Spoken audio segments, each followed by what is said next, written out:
Hi guys, welcome to FLM. So ఈరోజు మన topic వచ్చేసరికి what are dos and don'ts while coding.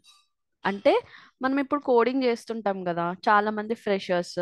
So మెయిన్గా first ఏంటి చేయాలి ఏం చేయొద్దు అని పక్కన పెడితే, ఫస్ట్ ఆఫ్ ఆల్ వాళ్ళు ఏ డైలమాలో ఉంటారంటే ఏ ప్రోగ్రామింగ్ లాంగ్వేజ్ నేర్చుకుంటే బాగుంటుంది అనే డైలమాలో ఉంటారు. ఓకే, సో ఆ డైలమాలోనే వాళ్ళు ఆల్మోస్ట్ కొన్ని డేస్, మంత్స్, ఇయర్స్ గడిపేస్తారు. జావా నేర్చుకోవాలా, పైథాన్ నేర్చుకోవాలా, ఓకే, గో లాంగ్వేజ్ నేర్చుకోవాలా, లేదంటే .NET నేర్చుకోవాలా, ఇలా అన్ని లాంగ్వేజెస్ నేర్చుకోవాలని కన్ఫ్యూజ్ అయిపోయి డిసైడింగ్కే టైం వేస్ట్ చేస్తారు. సో అలా చేయకండి. ఓకే, సో ఏ లాంగ్వేజ్ అయినా ఫస్ట్ స్టార్ట్ చేసేయండి. ఓకే, స్టార్ట్ చేసేసి ఏదైనా ప్రోగ్రామ్ మీరు చేసేటప్పుడు ఫస్ట్ సూడో కోడ్స్ రాయడం నేర్చుకోండి. ఓకే, సో దట్ మీకు ఈజీగా అవుతుంది. ఓకే, ఇప్పుడు డూస్ అండ్ డోంట్స్ ఏం చేయొచ్చు అనేటివి కొన్ని స్టెప్స్ చూద్దాం. ఓకే, సో ఫస్ట్ వచ్చేసి right clean and reusable code. Right clean and reusable code ఏంటి అంటే, ఎప్పుడైనా మనకి రీడబిలిటీ ఫార్మాట్లో కానీ అది మనం ఇప్పుడు ఇద్దరు కలిసి ఒక కోడ్ రాస్తున్నారు అబ్బా. ఇప్పుడు నేను వచ్చాను, ఒక ఇద్దరు రాసిన కోడ్ నాకు అర్థం అవ్వాలి అంటే అతను ఏదైనా ఒక కమెంట్స్ కానీ ఒక రీడబుల్ ఫార్మాట్లో అతను మెన్షన్ చేయాలి. అంతేగాని ఏదో ఒక ఫార్మాట్లో రాసేస్తే సరిపోదు కదా. ఈవెన్ క్లయింట్ అది కోడ్ చూసినా కానీ అతనికి ఓకే ఈ ఫంక్షనాలిటీ అనే, వాడికి ప్రోగ్రామింగ్ రాదు కానీ ఆ కమెంట్స్ తోటి వాడు అర్థం చేసుకోగలగాలి. సో అంత నీట్గా, క్లీన్గా అండ్ రీడబుల్ ఫార్మాట్లో రాస్తే సరిపోతుంది మీరు. ఓకే, సో నెక్స్ట్ వచ్చేసి ప్రాక్టీస్ రెగ్యులర్లీ. మనకు ఒక సేయింగ్ ఉంది, ప్రాక్టీస్ మేక్స్ మ్యాన్ పర్ఫెక్ట్ అని. ఓకే, సో మీరు ఎంత ప్రాక్టీస్ చేస్తూ ఉంటే, మీరు కూర్చొని నేర్చుకుంటే ఏదైనా స్కిల్ నేర్చుకోలేనిది ఉంటుందా చెప్పండి వరల్డ్లోనే? లేదు కదా. సో కోడింగ్ అంత టఫ్ ఏమి కాదు. సో మీరు జనరల్గా ప్రాక్టీస్ చేసి రోజు కూడా మీరు కోడింగ్ని ఈజీగా నేర్చుకోవచ్చు. ఓకే, సో నెక్స్ట్ ఏంటి అంటే, చాలామంది seek help when needed. Okay, so ఇది ఎందుకు చెప్తున్నాను అంటే, మీకు ఎప్పుడైనా హెల్ప్ కావాలన్నా సీనియర్స్తో కానీ మేనేజర్స్తో కానీ వాళ్ళు మొహమాటంతో అడగరు. సో అది చెయ్యొద్దండి ఎప్పుడైనా కానీ. సో మీరు కోడింగ్ చేసేటప్పుడు మీకు ఏదైనా హెల్ప్ కావాలంటే అడిగేసేయండి.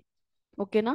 సో నెక్స్ట్ ఏంటి అంటే, ఒక కోడ్, ఒక క్వశ్చన్, ఇప్పుడు ప్లేస్మెంట్స్లో కానీ ఏదైనా పెద్ద క్వశ్చన్ ఇచ్చారనుకోండి, ఆ పెద్ద క్వశ్చన్స్ని break it into small pieces,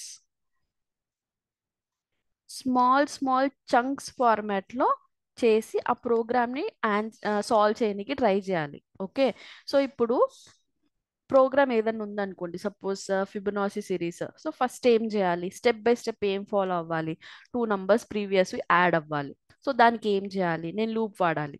so అలా డిఫరెంట్, అంటే చిన్న చిన్నగా డివైడ్ చేసుకొని చంక్స్ ఫార్మాట్లో చదువుతూ నేర్చుకోనికి ట్రై చేయాలి. ఓకే, ఇది ప్రాబ్లమ్ సాల్వ్ చేసేటప్పుడు కూడా ఫాలో అవ్వచ్చు. ఓకే, సో నెక్స్ట్ చాలా మంది ఏం చేస్తారంటే, చాలా పెద్ద లాంగ్వేజెస్ ఫస్ట్ వెళ్ళిపోయి థియరీ మొత్తం చదివేసుకొని, కానీ వాళ్ళు బేసిక్స్ మర్చిపోతారు. బేసిక్స్ చదవకుండానే అడ్వాన్స్ కాన్సెప్ట్స్కి వెళ్ళిపోతారు. ఫస్ట్ బేసిక్స్ ఇంపార్టెంట్, తర్వాతనే నెక్స్ట్ అడ్వాన్స్డ్ కాన్సెప్ట్స్. అన్నీ చేసేయాలి, అన్నీ ఒక్క రోజులో అయిపోవాలి. Java full stock course, Python full stack course మొత్తం నేను 2 నెలల్లోనే నేర్చుకుంటా. హ్మ్? అలా అయితే చెయ్యొద్దు. ఓకే, సో బేసిక్స్ నుంచి మంచిగా చదువుకోవాలి. ఓకేనా. సో నెక్స్ట్ వచ్చేసి ఏంటి అంటే, do not ignore error and bugs and warnings. So ఇది ఏంటి అంటే, మనకి ఎర్రర్స్ వచ్చినప్పుడు చాలా మంది భయపడిపోతారు. ఓకే, సో ఈ ఎర్రర్ ఎందుకు వచ్చింది, వార్నింగ్స్ ఎందుకు వచ్చినాయి అని వాళ్ళకి తెలియదు. సో దానికి భయపడకుండా ఫస్ట్ మీరు అవి ఎలా వచ్చాయి, ఎందుకు వచ్చాయి, అవి ట్రేస్ చేయడం నేర్చుకోవాలి. మనకి డిఫరెంట్ డిఫరెంట్ లాగ్ స్టేట్మెంట్స్ రాయొచ్చు, లేదంటే system dot out dot print statements రాయొచ్చు. సో ఇలాంటివన్నీ ట్రేస్ చేయడం, లేదంటే బగ్ పాయింట్ అంటే ట్రేసింగ్ చేయడం, డీబగ్గింగ్ పెట్టడం.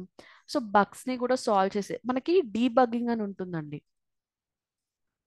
Bugs or debugging.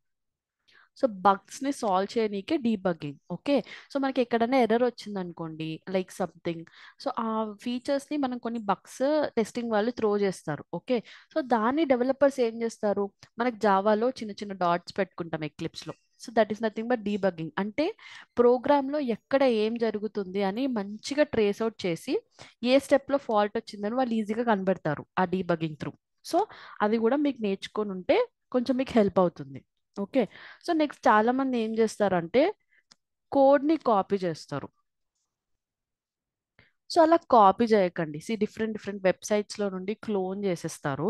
So clone చేసేసి అదే మా ప్రాజెక్ట్స్ అని చూపించుకుంటారు. Okay. So don't do like that. అలా చేయడం వల్ల మీకు ఏం లాస్ ఉండదు, కానీ మీరే నష్టపోతున్నారు.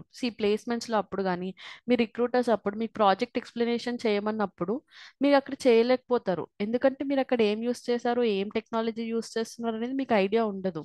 So don't copy code. అర్థమయ్యి కాపీ చేసుకుంటే అది వేరే. అర్థం కాకుండా ఏదో రెజ్యూమ్లో ఒక ప్రాజెక్ట్ పెట్టుకోవాలని పెడితే మాత్రం అది తప్పు. ఓకే. సో అర్థం చేసుకొని అట్లీస్ట్ కాపీ చేయడానికి ట్రై చేయండి. అసలు కాపీ చేయకండి ఫస్ట్ ఆఫ్ ఆల్. ఓకేనా. సో నెక్స్ట్ ఏంటి అంటే ఇవన్నీ అయిపోయాక హయ్యర్ లెవెల్ ప్రాబ్లమ్స్ సాల్వ్ చేయడానికి ట్రై చేయండి. ఓకే. సో హయ్యర్ లెవెల్ ప్రాబ్లమ్స్ని సాల్వ్ చేసుకుంటూ వెళ్తా అంటే ఫస్ట్ చిన్న చిన్న చంక్స్ ఫార్మాట్లో బేసిక్స్గా నువ్వు స్టార్ట్ చేస్తారు కదా. సో తర్వాత మీరు హై లెవెల్ ప్రాబ్లమ్స్ని కూడా ఈజీగా సాల్వ్ చేసేస్తారు. ఓకే. సో దీస్ ఆర్ కొన్ని points what are dos and don'ts while coding. So ఇంకా ఇలాంటి కంటెంట్ కనుక మీకు కావాలి అనుకుంటే do follow Front Lines Media. Thank you.